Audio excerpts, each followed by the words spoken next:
शाम को आते हुए राशन लेते आना। और हाँ, मुन्ना के स्कूल में फीस भरनी है, उसके लिए पैसे देते आओ। बीबी की इस मांग पर जेब उल्टी करके दिखाने के सिवा बड़े के पास कोई दूसरा उत्तर नहीं था। माथे पर चिंता की सिकनों के साथ सवेरे तो बड़े भाई अपने काम पर निकल गया, लेकिन उस शाम उसने पूरे परिवार के सामने इस आर्थिक संकट को दूर करने के लिए एक प्रस्ताव रखा। क्यों ना हम उस प्लाट को बेच दें जिसे बाबूजी ने लक्ष्मी को शादी में देने के लिए खरीदा था। बेटी को दी हुई चीज वापस नहीं मांगते पाप लगता है। लक्ष्मी का जन्म होते ही घर में खुशियों से भर गया था। तभी तुम्हारे बाप ने तय कर लिया था कि ये प्लाट लक्ष्मी का है, जो उसे उसकी शादी में दे दिया जाएगा। माँ ने अपना विरोध जताते हुए कहा, कौन सी बेटी? वह बेटी जो प्रेम विवाह कर घर की इज्जत को खाक में मिला गई और पिताजी की अंतिम यात्रा में भी शामिल न हुई। बड़े ने टौंट मारते हुए कहा, मेरा मुंह मत खुलवाओ यहाँ। कौन नहीं जानता कि लक्ष्मी को उस दिन गली के नाके से ही लौटा दिया गया था और उससे अपने पिता से आखिरी बार मिलने का हक भी छीन लिया गया था। माँ ने बेटी का पक्ष लेते हुए कहा। माँ के इस वार से दोनों बेटे चुप हो गए।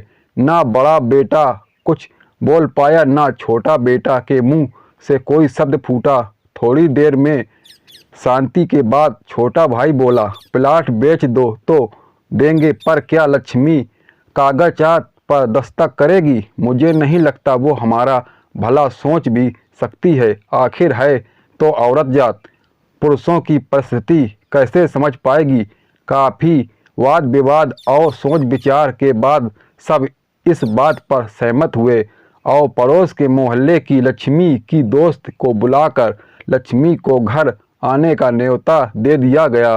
अगले दिन सुबह से गली के नाके पर खेल रहे बड़े भाई के लड़के की बुआ आ गई की आवाज़ सुन घर वाले चौकन्ने हो गए। दोनों भाई मन में देश और नफरत के साथ उसको कैसे घर में आने के लिए कहें, इस दुविधा में थे।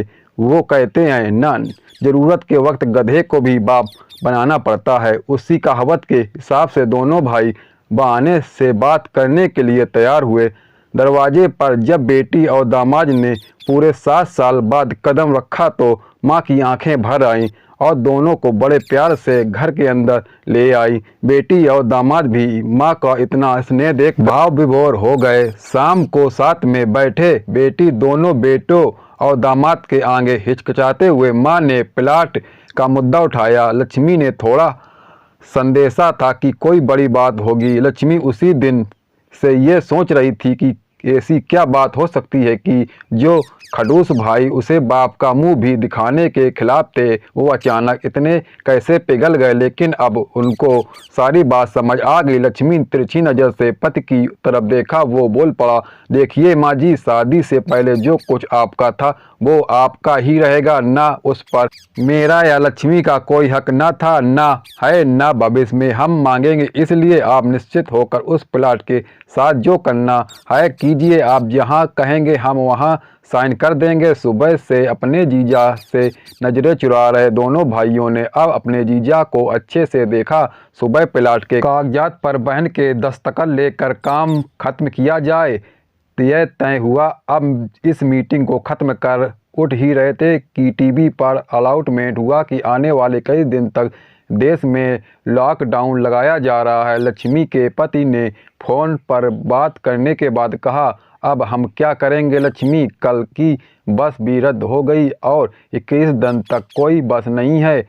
हम तो फंस गए। इस खबर से दोनों भाई बहुत निराश हो गए, क्योंकि एक तो उनकी आमदनी कम थी और 2 लोगों का और खाने पीने का बोझ बढ़ गया था। लेकिन माँ अंदर ही अंदर खुश हो रही थी, क्योंकि इतने बरसों बाद घर वापस लौटी बेटी इस बहाने कुछ दिन आराम से उसके साथ रह पाएगी। दोनों भाई छूटक सब्जी और फल बेचा करते थे। कुछ दिनों में ही लॉकडाउन के चलते और कोरोना वायरस के चलते लोगों ने उनसे सब्जियां और फल खरीदना बंद कर दिया।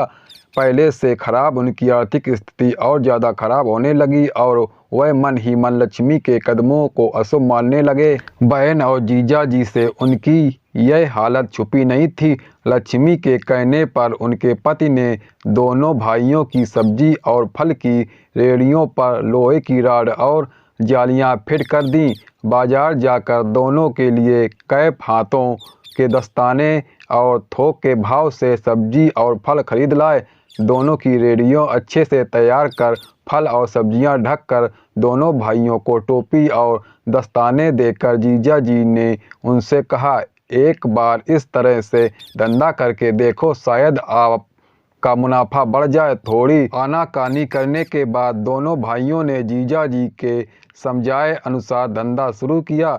2-3 दिनों बाद ही कोरोना से घबराए लोग अब ढकी हुई फल और सब्जियां और दस्ताने और सेफ्टी का ध्यान रखते बेचने वालों से ही फल और सब्जियां खरीदने लगे। इस तरह समझदार दामाद की वजह से धीरे धीरे दोनों भाइयों का धंधा अच्छा चलने लगा और उनके घर का गल्ला जो पहले खाली हो रहा था अब धीरे धीरे भरने लगा। माँ जैसे अपने मरे हुए पति से मन ही मन संवाद सदाने लगी।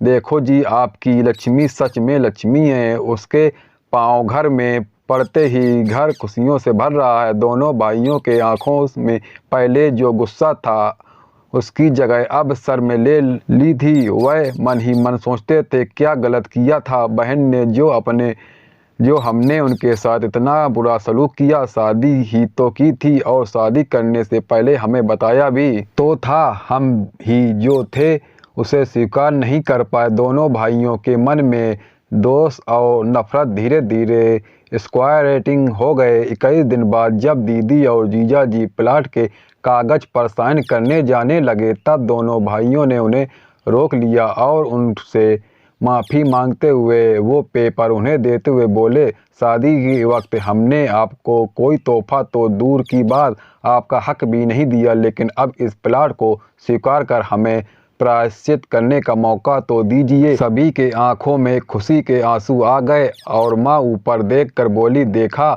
आपकी लाडली ने आज फिर हमारा घर खुशियों से भर दिया। दोस्तों, वीडियो को like and comment and channel को सब्सक्राइब जरूर कीजिए। मिलते किसी नेक्स्ट वीडियो में।